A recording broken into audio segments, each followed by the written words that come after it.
dalhin sa paaralan ang malaro ang padala na kaniyang tatay na sa ano to?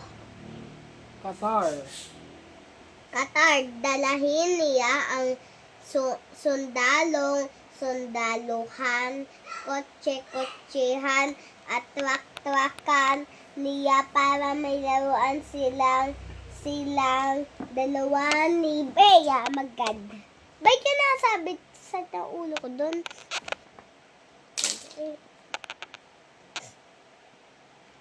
Dali na. Mapula ba ta? Hindi, dali na.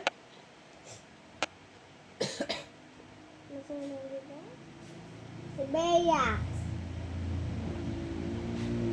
At pagkadating ng Lunes, idinala ni Popo ang mga laruan niya sa paaralan. Sa oras ng recess, isa-isa na niyang itong ipinakita kay Bea.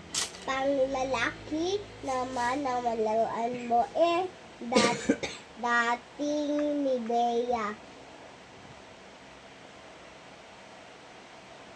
Itong maliit na kotse-kotsehan, pula pwede sa'yo, sabi ni Popo. Ayoko pa rin, sabi ni Bea. Sabay alis. Si Oliver at Kate ang napakalaro kay Popo.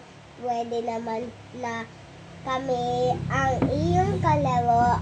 May tampong sinabi si Oliver. Yung ng Inglesa na Basa English. Alayo ko. Dahan-dahan lang. Alayo ko. Ba? Hindi ako magbasa.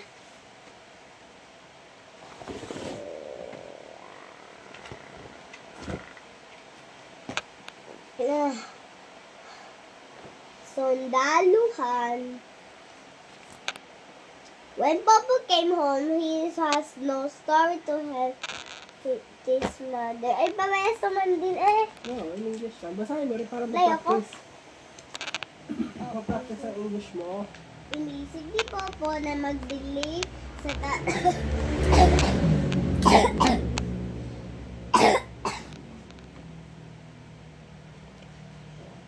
Inisip ni Popo magbili sa tatay niya laruan ba kay Bea.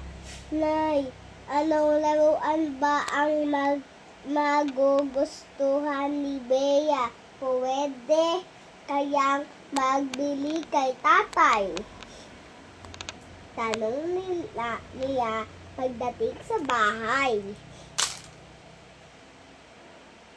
Maraming popoper, pwede manika luto-lutuan o maliit na bahayan. Sagot ng nanay niya. Bakit birthday David ba ni Bea?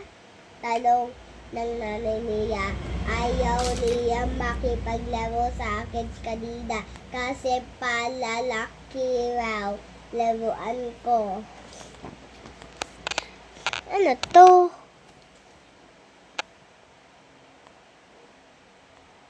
Nalungkot ang nanay ni Popo kasi napansin niya malungkot ang anak. Eh, ba masaya? Lahat ng bibig mo? Ba't susunod mo yan? Lunes, Martes, Miyerkules, Ayos. Huwebes, Biyernes.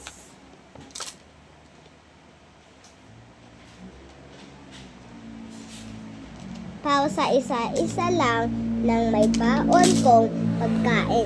Hiling ni